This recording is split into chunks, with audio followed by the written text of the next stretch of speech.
In October, my Etsy store is going to be an adult. It's going to be 18 years old, which is absolutely ridiculous. So yes, I opened my shop when Etsy was pretty much brand new. Etsy started in 2005 and I opened my shop in October of 2006. I was a scientist. It was my first full-time job out of graduate school.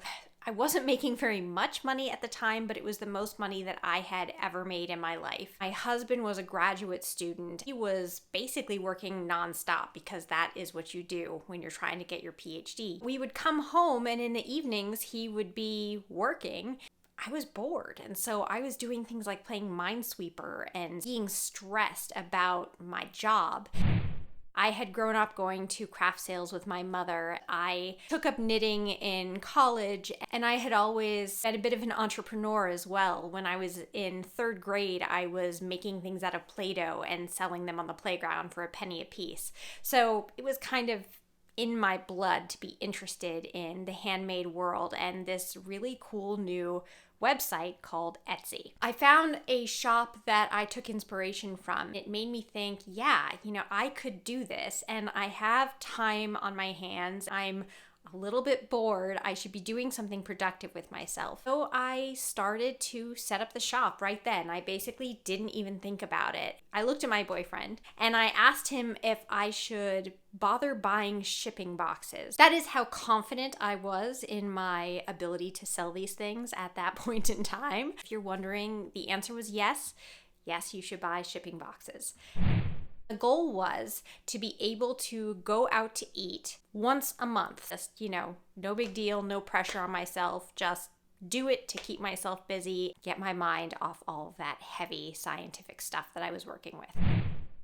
I did not know how to photograph anything. I was visiting my parents, and so I decided to ship some of my stuff down to my husband so that he could photograph it because he had a little bit more experience than I did. My things I thought would be a little bit breakable. I took a little jewelry box and I cut that cotton filling in half and I kind of sandwiched them in there. I shipped them through the mail, and when my husband got them, he opened up the box and he was like, "Oh my goodness, this was a disaster. They were all completely tangled up in there. It took me forever to get all of that fuzz removed. Please don't ever even consider doing that again." So if you're not sure, try it out. Don't test it on your customers. Ship something to your mother. Ship something to your best friend. Just do not ship for the first time to a customer unless you're shipping like a shirt or something that clearly you know how to ship well.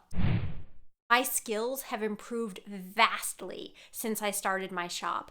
Repetition, doing the same thing over and over again, you will become an expert at what you make if you put enough time into it. Boy, can I ever see an evolution over time. So don't fret about something that you're not sure about early on, because your skills will develop, especially if you put the effort into it and you take the time to learn. You will get there. Your photography will improve. Everything will improve. I actually got my first sales fairly quickly. In December, I actually did $600 that month. So it was 2 months later. I was really, really proud of that. It was during a holiday rush, but I wasn't the only person in the niche. There were other people.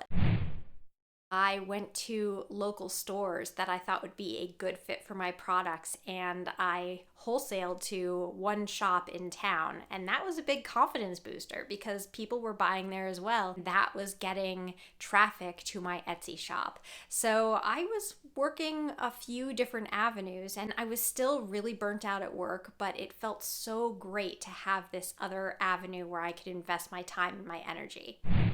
In 2007, so the next year, my husband graduated and we had the opportunity to go to the Big Island of Hawaii. Talk about a dream come true.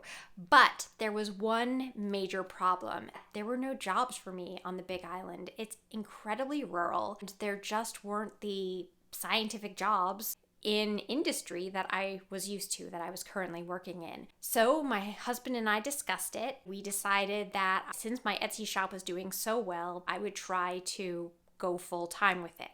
So I quit my job. We moved to the Big Island. That was it. It was trial by fire, basically, because it was a pretty new shop. I was not making a ton of money. I had a little bit of money in the bank. If I recall correctly, I had saved up $5,000 from my industry job. And so I figured, well, if Etsy isn't going very well, at least I have some money to tide me over for a while. It seemed like a lot of money at the time. Well, we had a bit of a emergency situation where we had to kind of burn through that money. It really put the pressure on. Stress causes growth. It really, really does. And it certainly did for me. Every time that I have experienced large growth in my Etsy business, it has been because of pressure, because of stress.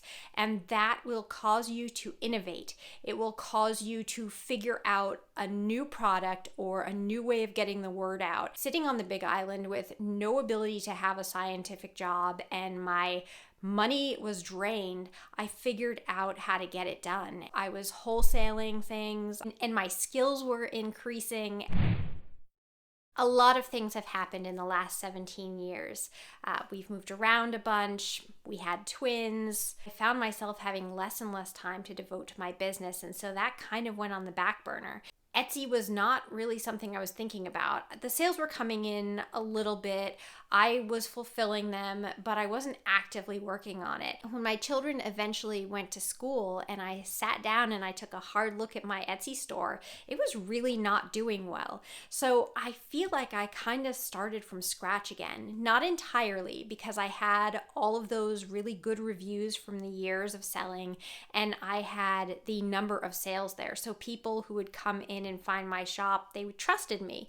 But I had no idea about SEO. I really didn't pay attention to my shop for years. You can't just set it and forget it with something like Etsy. You really need to pay attention if you want to keep on growing, because things change constantly. Your competition changes, what people want changes, how Etsy functions changes, and you need to stay on top of that if you want to really succeed and make it. So that was another kind of trial by fire situation. I needed to figure out what to do from there. 2020 was another situation where I had to really adapt and change and try some new things, and boy did I. And once again, every time I have experienced that pressure and that stress, there has been an explosion of creativity. There has been certainly stress in the whole adventure on working for yourself and feeling the need to really get the sales in so that you can,